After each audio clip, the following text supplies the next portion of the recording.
আদর্শ প্রশ্ন আদর্শ উত্তর গ্রন্থের দ্বিতীয় অধ্যায়। বিষয় হল বৈদিক সংস্কৃতি, বর্ণাশ্রম ধর্ম।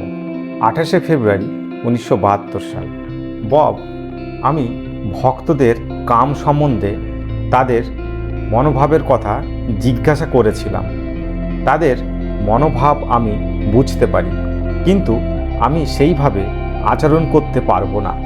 কেননা এই গ্রীষ্মের শেষে আমি বিবাহ করব। শ্রীল প্রভুপাদ উত্তর দিলেন, বব বললেন, গ্রীষ্মের শেষে আগস্ট অথবা সেপ্টেম্বর মাসে আমি যখন আমেরিকায় ফিরে যাব তখন আমার বিবাহ হবে। ভক্তরা বলেন যে গৃহস্থদের যৌন জীবন কেবল সন্তান উৎপাদনের জন্যে, তা আমি কখনোই করতে পারি না। এই জড় জগতে বাস করে মানুষ কী ধরনের যৌন জীবন যাপন করতে পারে? শ্রীল প্রভুপাদ উত্তর দিলেন, বৈদিক শিক্ষার উদ্দেশ্য হচ্ছে জীবনকে সর্বতোভাবে জড় জগতের বন্ধন থেকে মুক্ত করা। জড় সুখভোগের বিভিন্ন রকমের আসক্তি রয়েছে, তার মধ্যে যৌন জীবন হচ্ছে সর্বোচ্চ। শ্রীমদ্ ভগবতে বলা হয়েছে যে এই জড়জগৎ পুংসু স্ত্রিয়া মিথুনী ভাবতে মম। পুরুষ স্ত্রীর প্রতি আসক্ত এবং স্ত্রী পুরুষের প্রতি আসক্ত। তা কেবল মানব সমাজে নয়, পশু সমাজেও এই আসক্তি হচ্ছে জড়জীবনের মূল ভিত্তি। তাই স্ত্রী পুরুষের সঙ্গ কামনা করে, পুরুষ স্ত্রীর সঙ্গ কামনা করে। সমস্ত উপন্যাস, নাটক, চলচ্চিত্র, এমনকি সাধারণ বিজ্ঞাপনগুলিতেও স্ত্রী পুরুষের এই আসক্তিরই প্রকাশ দেখা যায়। এমনকি দর্জির দোকানের জানালা দিয়ে তাকালেও স্ত্রী ও পুরুষের ছবি দেখা যায়। প্রবৃত্তিরেষা ভূতানাম নিবৃত্তিস্ত মহাফলাম।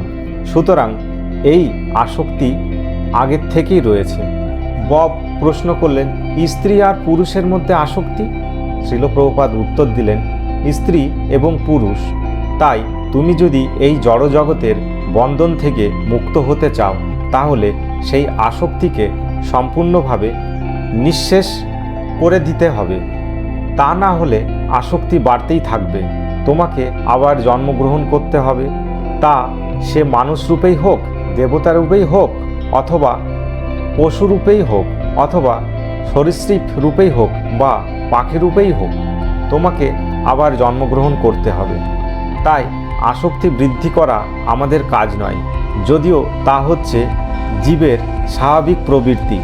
গৃহ, ক্ষেত্র, সুত, বাড়িঘর, জমি জায়গা, সন্তান সন্ততি।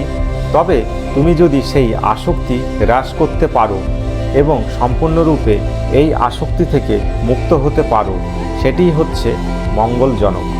তাই বৈদিক সমাজ ব্যবস্থায় ব্রহ্মচর্য শিক্ষা দেওয়া হয়, যৌন জীবন থেকে মুক্ত হওয়ার শিক্ষা দেওয়া হয়।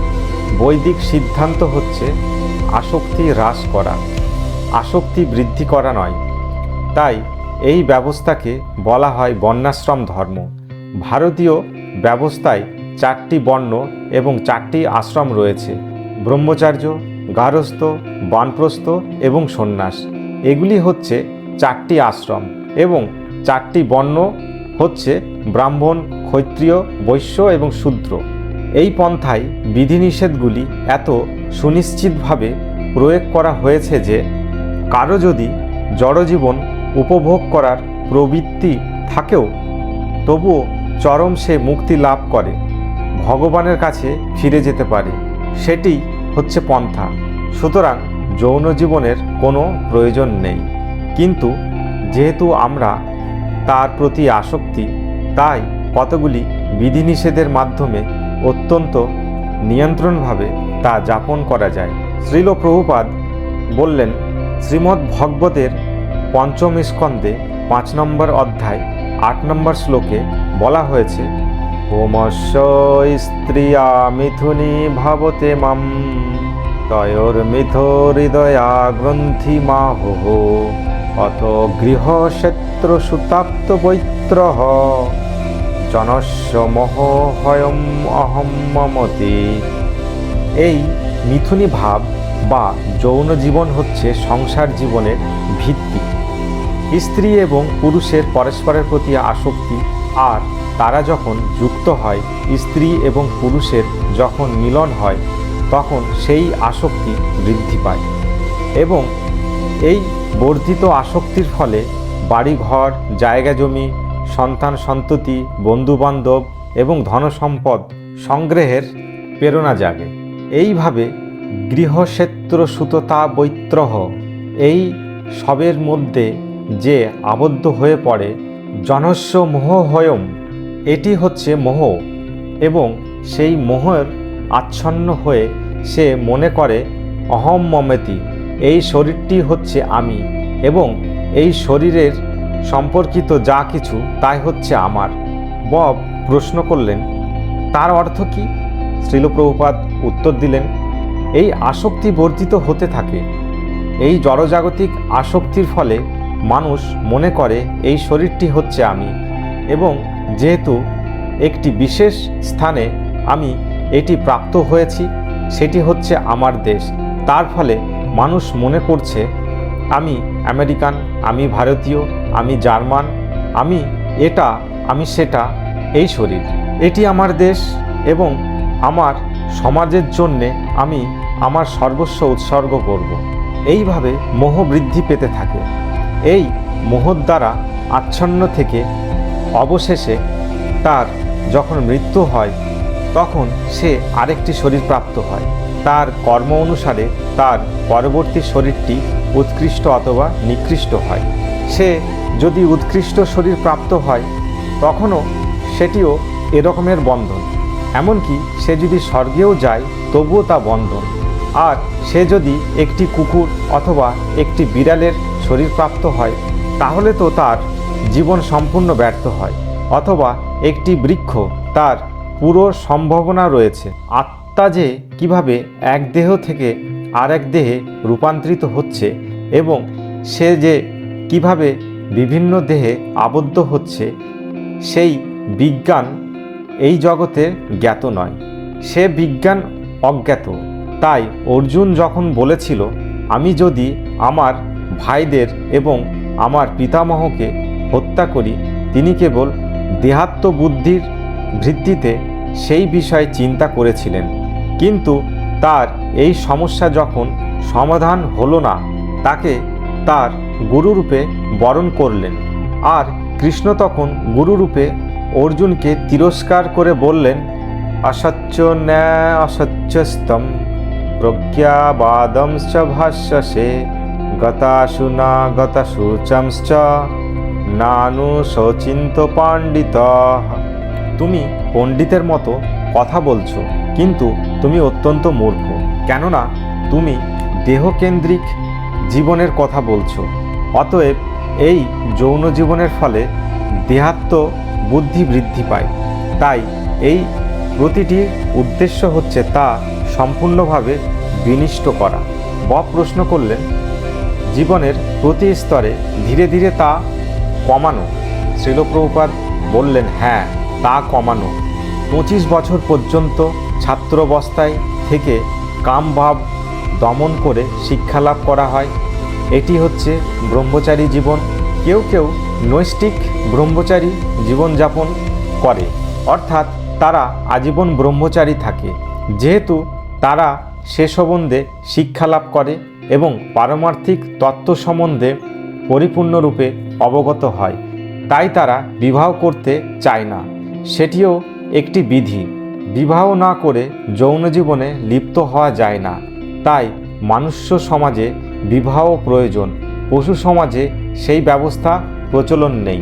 কিন্তু আজকাল মানুষ পশুর স্তরে অধঃপতিত হচ্ছে। তারা বিবাহ পর্যন্ত করছে না। সে সম্বন্ধে শাস্ত্রে ভবিষ্যৎবাণী করা হয়েছে, দাম্পত্যেহ ভীরু চিহের্তু। এই কলিযুগে কালক্রমে বিবাহের প্রচলন উঠে যাবে। স্ত্রী এবং পুরুষ কেবল পরস্পরের সঙ্গ সুখ উপভোগ করার জন্যে সহবাস করবে এবং তাদের সম্পর্কের ভিত্তি হবে মৈথুন ক্ষমতা। যদি পুরুষ অথবা স্ত্রী যৌন জীবনে অক্ষম হয়, তাহলে তাদের বিচ্ছেদ হবে।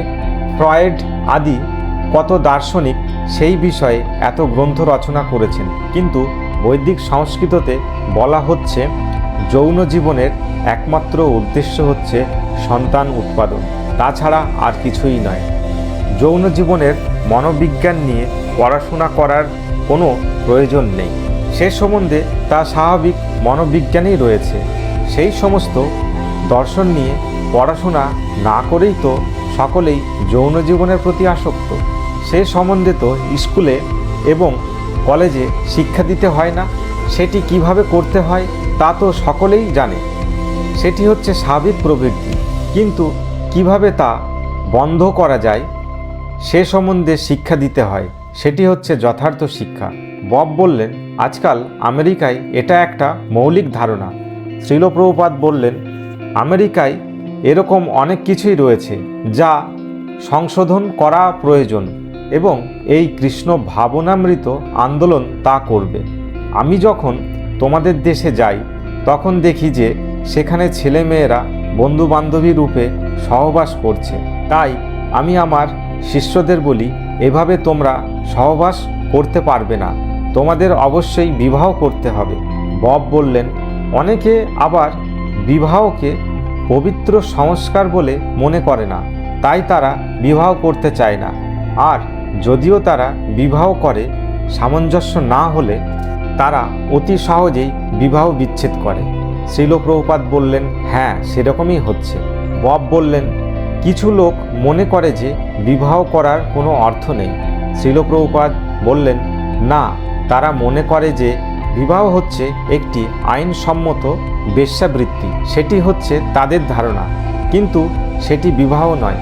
এমনকি খ্রিস্টান সংবাদপত্রেও কি নাম সেটির, শ্যামসুন্দর ওয়াচ টাওয়ার।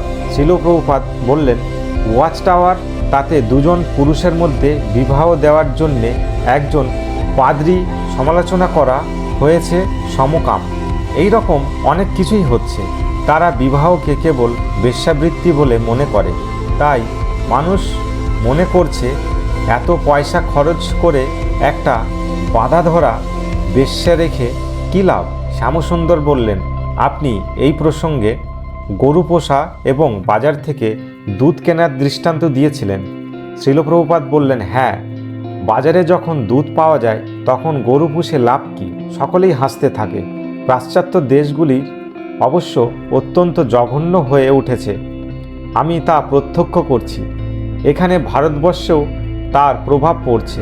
তাই আমরা মানুষকে পারমার্থিক জীবন সম্বন্ধে শিক্ষাদান করার জন্যে এই কৃষ্ণ ভাবনামৃত আন্দোলন শুরু করছি। এটি কোনো সাম্প্রদায়িক ধর্মীয় আন্দোলন নয়, এটি সকলের মঙ্গলের জন্যে একটি সাংস্কৃতিক আন্দোলন। আদর্শ প্রশ্ন আদর্শ উত্তর গ্রন্থের 2য় অধ্যায় শেষ হলো। পরবর্তী অধ্যায়ের জন্যে ওয়েট করুন, পরবর্তীকালের ভিডিওর জন্য। হরে কৃষ্ণ।